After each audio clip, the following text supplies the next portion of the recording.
My name is Lewis. I'm from Vermont, and I like to admit that I like to reuse things. I'm a reuser of sorts, which brings me right into a story, actually. Now, I was born Catholic, but I married a Jewish woman.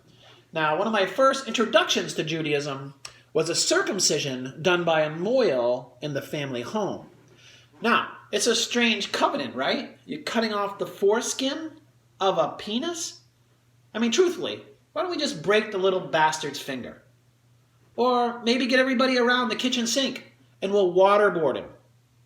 Or maybe something simple, maybe just drag him out in public and flog him. A public flogging. Yeah, but what I saw next was actually quite amazing. That mohel hovered over that kid and he sliced that dick skin like it was butter. Now, I'm looking at him and he's looking at me.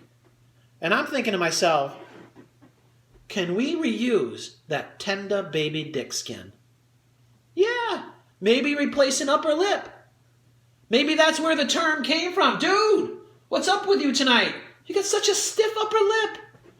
Or maybe a ring for mom so she can showcase for the rest of your life that she took your tender baby dick skin. And she'd be out going, oh, this thing? Oh, this thing? Oh, how did I get it? It was a gift from God.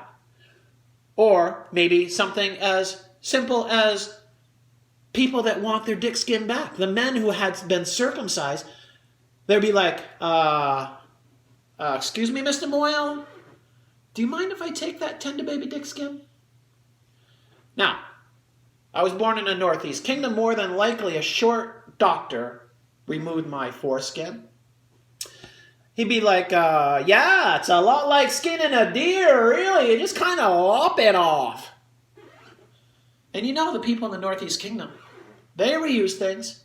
He probably caught 7 or 8 fish with my tender baby dick skin. He'd be like, whoa, I catch the biggest bass with that tender baby dick skin bait. He probably used it for other things too. Maybe a little band around his rifle, keep the dust out. Protected. Tender baby dick skin. Now, like I said, I am a Vermonter, and I've come up with a list of what really means to be a Vermonter. So I'm going to list them off for you. I think you'll pretty much admit that I've nailed it right here. You know you're a Vermonter. If you hit a deer with your car, your first thought is to throw that fucker in the trunk. You know you're a Vermonter if you use the word wicked in a sentence 3 times. Well, that snowmobile's wicked. But not as wicked as Joey's wicked audit cat. Or, you know you're a Vermonter if you're at church and you're explaining your fear of Jesus. Say, please God, help me from dying by the Jesus. Or, you know you're a Vermonter if you go apple picking, you eat so many apples, you violently shit yourself. You know you're a Vermonter if you're cross-country skiing to work because your snowmobile went through the ice. You know you're a Vermonter if you kill someone, you put the remains in mason jars. You know you're a Vermonter if you drive your F-250 out on the lake and you're complaining about the traffic. You know you're a Vermonter if somebody's explaining the game cornhole to you and you admit you thought it was a different game altogether. Now, you know you're a Vermonter if you play hockey with those dumb fucks in the back row right there, because they're coming to the show tonight, by the way. So, we love our pets. I have a friend that has a pet dog. We love dogs and cats. We don't care. Vermonters love animals. I have a friend, her name is Jo Ellen, and she has this dog, Charlie. Now, Charlie is 13 years old. That's 91 in human years. She brings him to the emergency vet because she has a problem. Charlie's got a problem. It's going to cost $2,500 just to find out what the fuck is wrong with Charlie. Those are tough decisions. So I developed a deck of decision cards to take the decision away from you. So, let's do it. The deck of decision. What's going to happen with Charlie? And by the way, I want to let you know that Donald Trump sometimes makes an appearance in my routine. So, don't be alarmed. All right, what will we do with Charlie? Can you believe these bleeding heart Democrats? Screw this healthcare plan, Bernie. This is a pre-existing condition. Then plus the dog reminds me of Nancy Pelosi. This is going to be a mercy killing. Ooh, that means we're going to kill Charlie. That's okay. Had a long life. It's okay. Now, somebody from the audience, give me a dilemma that you have in your life, and I'll answer the question with a deck of decision cards. You, sir, what's your question? You want to know if you should marry that woman that's beside you? That's very sweet. Let's go to the deck of decisions. That sounds like a big dilemma. What we're going to do is build a wall around you. You'll be secure in your own ignorance. Then I'm going to have Mike Pence jump up and down until he passes out. And if he's facing down, it's a yes. If he's facing up, it's a no. I do this all the time. It's stupendous. Well, there's a good answer. Do you like that answer? You don't. Should I pick another card? From the deck of decision, you don't always have to go with the selected card right away. You can go through the pack if you need to. Let's go. Let's see what the deck of decision says. Marry or not? The best way to make this type of decision is to fire everyone involved. Then you hire puppets like Elmo and Big Bird. Stay away from Miss Piggy, though. She doesn't play by the rules. And then they'll make the decision for you. Elmo make a decision for you. All right, I'm done with the deck of decision cards. That's enough hilarious parts for that.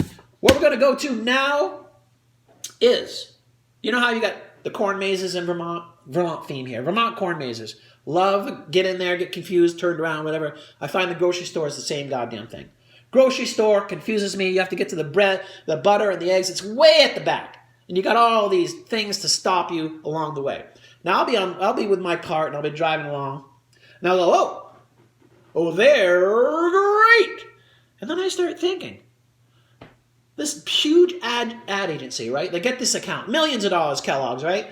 They got these people around a big table.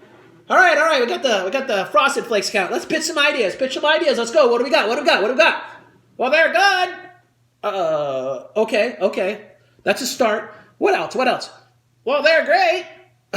Okay, we're getting there. Tell me something else. What? Hey, let's do it in an animated tiger voice. Okay, what does it sound like? Well, they're great. It's way too simple. They're not idiots. I keep pushing my cart. Boop, boop, boop, boop, boop, boop, boop. Come to the meat counter. Pork chops.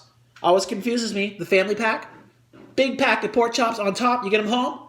On top, beautiful. Fucking pork chops look beautiful. Underneath, looks like a goddamn hyena's ripped it off. It actually looks like a butthole selfie. Screw that.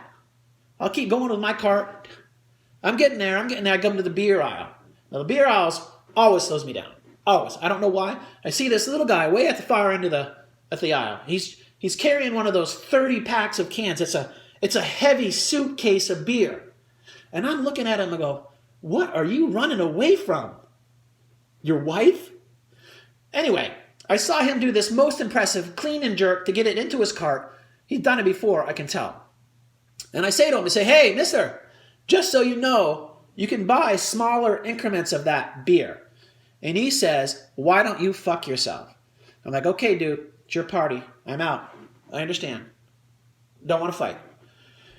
I keep along with my cart. And then I come to the frozen section, and then I see it right there, Klondike bars. What would you do for a Klondike bar? Well, I'm telling you right now, if I'm not high, I'm not doing anything for a Klondike bar. But if I'm stoned, I'll climb. Actually, I'll crawl, because it makes more sense in this. I will crawl across the field of broken glass to get a Klondike bar, especially when I'm high.